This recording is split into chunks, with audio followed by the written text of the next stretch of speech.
नमस्कार मित्रांनो, श्री स्वामी समर्थ. मित्रांनो, आत्ता ह्या आठवड्यामध्ये आपल्याकडे 25 तारखेला स्वामींच्या मठात आपण आषाढी एकादशी साजरी करणार आहोत. म्हणजे आषाढी एकादशी साजरी करणार आहोत म्हणजे आपण स्वामींना विठ्ठलाचं रूपात आपण पाहणार आहोत. तर त्यासाठी खूप काही बऱ्याचशा गोष्टी आहेत त्या मठात होणार आहेत. पण आज मला वेळ होता म्हणून मी सकाळच्या आरतीलाही आली. आरतीला आपल्या छान एका महिलेने आरती घेतली होती. खूप सुंदर अशी साडी नेसून छान अगदी मनापासून आरती केली. त्यात मला एक अलग्य लाभ झाला की मलासुद्धा प्रसाद मिळाला. मस्त सुंदर असा मोतीचूरचा लाडू मला मिळाला. मला आनंद वाटला. शिवाय शांततेमध्ये दर्शन घेणं सगळ्यात उत्तम. तर 25 तारखेला आपल्याकडे आषाढी एकादशी आहे आणि तसंच त्याच्यानंतर एक मोठं छान ग्रँड सेलिब्रेशन आहे आपल्याकडे.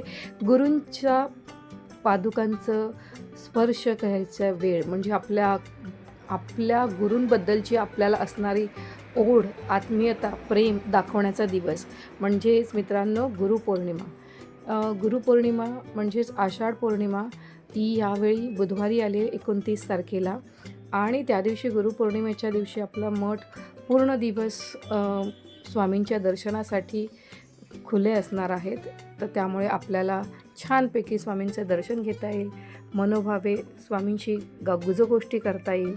आणि तसं शनिवारीसुद्धा छान असं मस्तपैकी एक आपल्याला आषाढी एकादशी आहे, दुसऱ्या दिवशी रविवार आहे, त्यामुळे त्याही दिवशी आपल्याला छान स्वामींचे दर्शन घेता येईल. मित्रांनो, एक मठात एक छान एक नाजूकसा एक मुलगा आला होता. त्यांनी त्याच्या आईचं जसं म्हणजे आई ज्या पद्धतीने स्वामींना नतमस्तक झाली त्याचप्रमाणे त्यानेही म्हणजे साष्टांग नमन स्वामींना घातलं.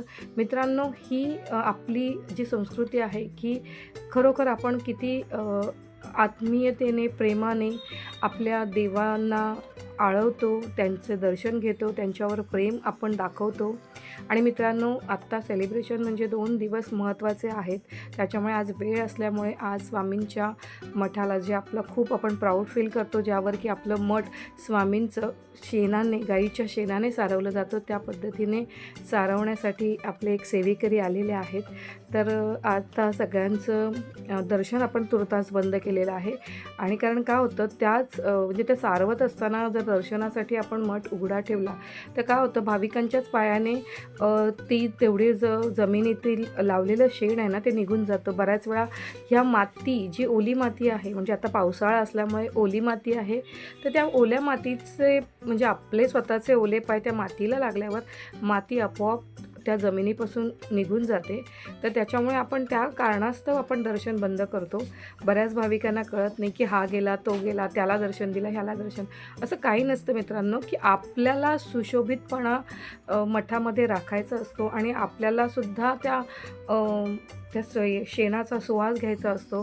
तर त्याच्यामुळे जर तुम्ही तेवढा त्या वेळेला कॉपरेट केलं तर तुम्हालाही खूप त्या जमिनीचा आस्वाद, त्या जमिनीचा आनंद घेता येईल मित्रांनो. आणि किती छान आणि सुंदर पद्धतीने ते हाताने सारवत होते. मला खूप खूप आनंद वाटत होता. मलाही वाटत होतं थोडंसं आपण करावं.